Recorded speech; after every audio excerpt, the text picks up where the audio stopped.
नीरस अध्यापन किंवा व्याख्यानामुळे आलेला कंटाळा विद्यार्थ्यांचे अवधान टिकवू शकत नाही. तेव्हा अध्यापनाकडे विद्यार्थी अवधान न देता दिवास्वप्नात रंगत जातात. विद्यार्थ्यांनी दिवास्वप्नात रंगणे व त्यांचे अवधान केंद्रित न होणे प्रसंगी पठारावस्था निर्माण होते.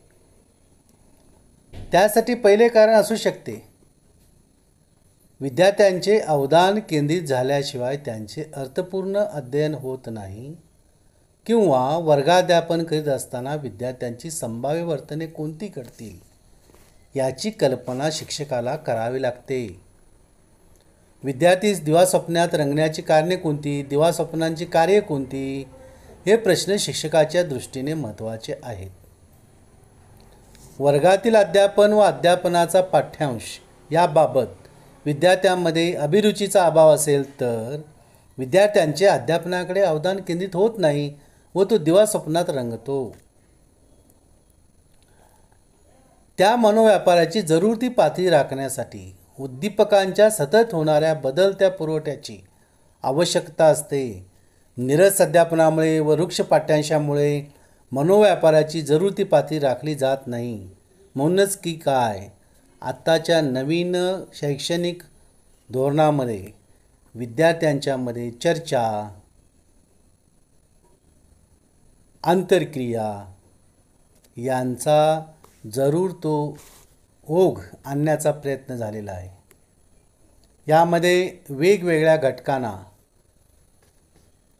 समाविष्ट करून शिक्षकांची हालचाल, शिक्षकांचे हावभाव, शिक्षकांनी केलेला बदल, बोलण्याच्या पद्धतीतील बदल, संवेदन लक्षातील बदल, विद्यार्थ्यांचा शाब्दिक सहभाग, विद्यार्थ्यांचा कृतीयुक्त सहभाग यासारख्या बाबींचं महत्त्व वाढलेलं आहे.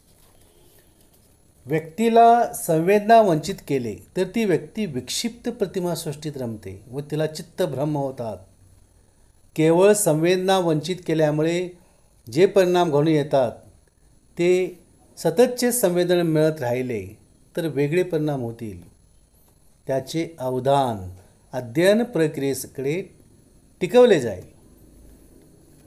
वर्ग अध्यापनाबाबत सध्याच्या परिस्थितीत नवनवीन अध्यापन पद्धती येत असल्यामुळे चेतक बदल किंवा स्टिम्युलस व्हॅरिएशन या कौशल्यामध्ये अधिकाधिक घटकांचा समावेश झाल्याचे दिसून येईल.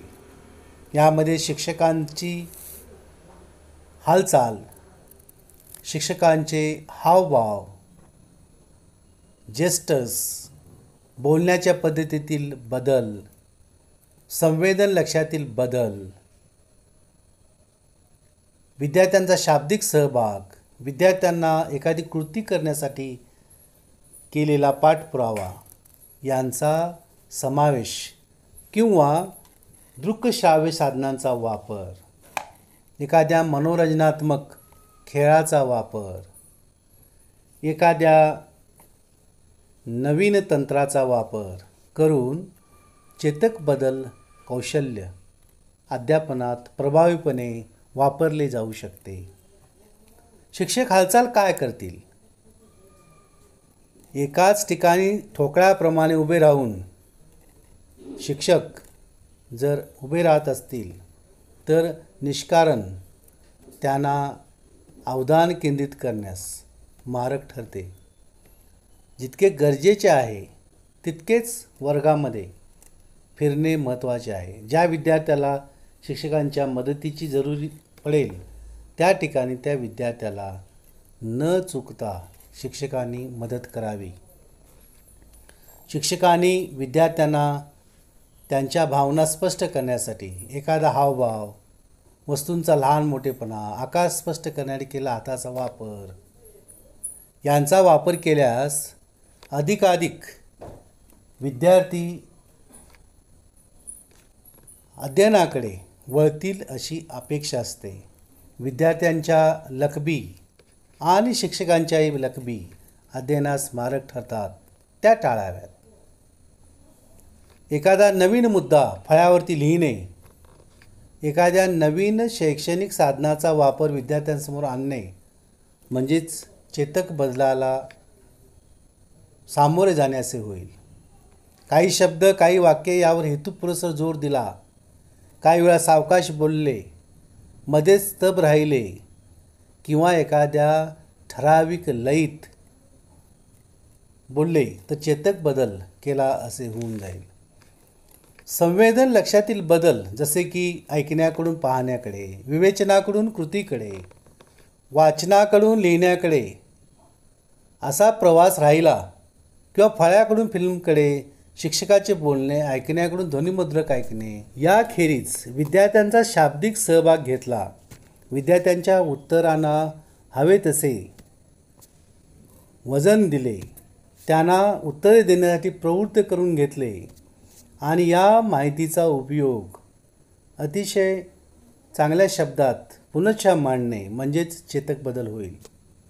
विद्यार्थ्यांनी केलेल्या कृती, विद्यार्थ्यांच्या शारीरिक हालचाली, विद्यार्थ्याला फळ्यावर लिहिण्यास अगर आकृती काढण्यास सांगणे, विद्यार्थ्यांना आपल्या पाठात समाविष्ट करून घेण्यासाठी नकाशातील माहिती दाखवण्यास प्रवृत्त करणे, त्यांच्यासोबत नाट्यकरणात भाग घेणे, एखादे उदाहरण सोडविणे किंवा दृकश्राव्य साधनांचा वापर कसा करावा यासारखी कृती त्यांच्याकडून करून घेणे म्हणजेच विद्यार्थ्यांच्यासाठी आपण केलेला एक चेतक बदल असतो. यामध्ये काही नोंद तक्त्यांचाही समाविष्ट केलेला असते. हे नोंद तक्ते 5 मिनिटाच्या सूक्ष्म अध्यापनाच्या पाठात सलगपणे वरील सर्व उपघटक म्हणजेच शिक्षक हालचाल, शिक्षकांचे हावभाव, बोलण्याच्या पद्धतीतील बदल, संवेदन लक्षातील बदल, विद्यार्थ्यांचा शाब्दिक सहभाग, विद्यार्थ्यांचा कृतीयुक्त सहभाग यामधून नोंदवला जाईल आणि पाठाच्या पूर्णतेनंतर त्याचं प्रत्याभरण आणि सराव घेण्यासाठी विद्यार्थ्यांना किंवा छात्राध्यापकांना आपण प्रवृत्त करू शकेन. आणि या प्रत्याभरणानंतर नोंद तक्ते पाहून पाठ कसा झाला याबाबत प्रत्याभरण देऊन पाठाचा नमुना सोबत दिलेल्या नमुन्याप्रमाणे काढावयाचा आहे आणि त्याचा अभ्यास करून आपणही एखादा पाठ सरावासाठी तयार करावयाचा आहे.